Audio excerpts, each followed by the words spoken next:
Hello, I'm doing the Rad 9 movies that made us challenge from the Rad Pack. I've seen it going around. I'm a little late to it, honestly. I just saw it recently, and I decided I wanted to do it. Um, so these are the 9 movies that I chose that affected me the most as a kid. The first, I'm actually gonna go 9, 2, 1. Forgot. Okay, so my ninth one is my best friend's wedding. I saw this when I was like 12 years old, around that time, I believe, and I got obsessed with it and I watched it all the time. Um, I think at some point it was like every day or every other day, but it just became like part of my existence. Like I watched it so much, and I think I don't know. I showed it to someone my own age, and they didn't like it, and then I was like, oh, maybe it's not for everybody, but um, yeah, it's good. Julia Roberts was my favorite actress when I was younger. I still like her, but not like I did when I was a young child. Matilda is 8. This movie inspired me to get my first library card because I watched it and I saw her reading and I was like, I want to do that. And so I was like, maybe no, I don't know. I'm gonna say they're the same age as her, but I think I'm younger than her, but I don't know. But in any case, I wanted a library card because of this, and so I went to the library, got my library card, and I started checking out books. And she made me a reader.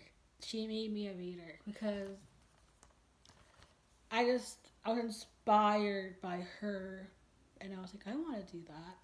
And she read a lot of classics, and of course, when I was a kid, I wasn't reading classic literature. But when I got older, I started reading classic literature because she was reading it. And now I love classic literature and I love classic TV and movies and all that. And I think this movie really like sparked something in me, that in me to like explore everything, read everything, watch everything.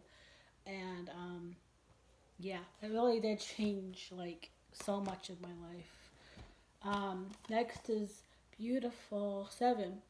Um, I know a lot of people probably wouldn't like this, but I love it. um, let's see. I don't even know when it came out. 2000. Do I know how to do math? I don't think so. But in any case, yeah, I saw it. I don't think when it came out, but I remember in a video store when I was a kid, they were playing clips of it on the TV, and I got like interested, and I asked the person, I was like, "What movie is that?" And they were like, "It's Beautiful." And I think they had it, if I remember correctly, so I went and rented it on VHS. Yes, I did. That's what happened.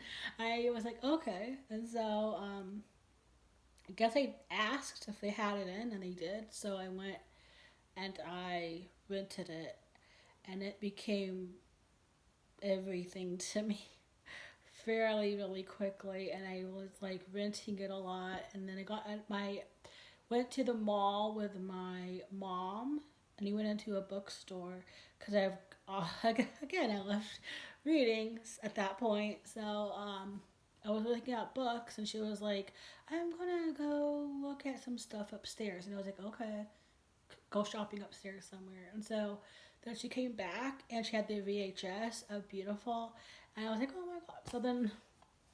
And then I watched the VHS over and over and over again, and then eventually, obviously, I bought the DVD, and I've seen it not as much when I was younger, but I did watch it last year for the first time in a while, and I still love this movie so much. Like, um, I don't really know what it is about it that I like, but I just like it. It's one of those where it's like, oh, and it's also the first time you ever heard "Will You Still Love Me Tomorrow." Minnie Driver sings that song, and I love that song. But that's the first time I ever heard it was in this, and I her version probably isn't that great, but it is my favorite version because I've seen it's like I grew up with this, so that's the version that I grew up with essentially. Next is Mary Poppins. I watched this when I was in preschool, and I would watch it all the time because I had such a crush on Bert. Um, Dick Van Dyke was my first childhood crush I ever had. Um, I don't think it was necessarily I had a crush on him. I just liked Bert, and I thought that he was really nice, and I think that's why I had a crush on him because he seemed such a he was Bert was such a nice guy, and he was so good to the kids and Mary. So I was like, I like him. So yeah, so I watched this repeatedly because I wanted to see Bert. I think that's why I saw this as much as I did. But yeah, that's why this is important to me because it was my introduction to a celebrity crush. Um, they're not really, I guess not celebrity crush, but just like a crush in general on a character. Um, and then okay, okay. So next, Buttercream Gang. This is probably very random. I don't think a lot of people would have seen this. It's like a Christian movie, and I'm not religious at all, but this one is really more of a coming of age story, in my opinion, than anything else. But why this is important to me is it taught me something that I've carried with me for now, and it was a very important lesson to me at one point in my life where Scott and obviously the Buttercream Gang. Pete, him, he starts getting into trouble like with a gang, but it's like the Christian '90s movie, so that he doesn't like really do anything like that crazy. But he is in a gang, and so he keeps trying to like Scott keeps trying to bring Pete back to the Buttercream Gang, try to get him to see that he needs to change and try to get him to go back to who he used to be. And it's not working at all. And his dad just tells him you can either join him and be with him as he is right now, or you can just let him know that you're not gonna go with him, but you'll be there for him if he decides to um, he needs you at any point, um, in his life. And that I carry with me throughout my life now. But I had a friend who was like Pete going down this road, and I kept trying to get her to see what she was doing wasn't necessarily wrong. I just was concerned about what she was doing, and she wouldn't listen to me, and so I just stopped talking to her. But I let her know, like, I'm here for you, but I'm not going to join you here. I'm not going to support what you're doing, but, and then she came back around, and now we're closer than ever. So, this movie taught me basically that people find their own way. So, yeah, in their own time. Next is Casper. I forgot the name of the song in here. Um, I forget. Oh my god! But it's in my head. It is in my head, but I can't remember what it's called. But I love that song. It's one of my favorite songs of all time. But this is just like obviously a fun, good time. So, Casper. And then Passport to Paris, represented by Mary Kay and Ashley Obsession. It's my favorite one of their movies. Yeah, Mary Kay and Ashley were like my icons when I was a kid, and I have like all of their movies on DVD except for maybe a couple. Um, but I do own all of them in some form. But it is obviously it's a childhood favorite. Um, okay, my number two, Joe by the Dozen.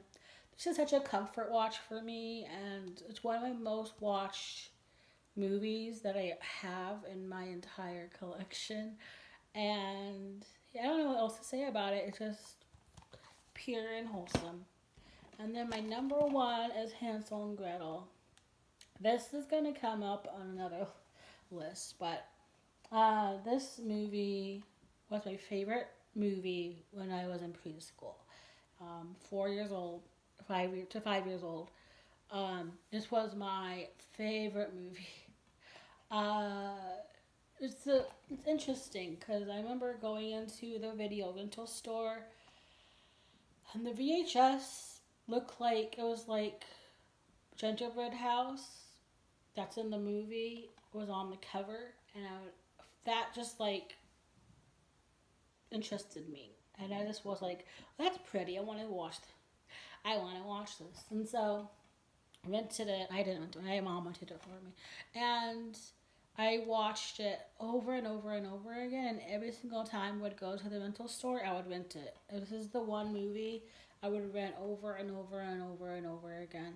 Watched it over and over again, and then I did forget about it though.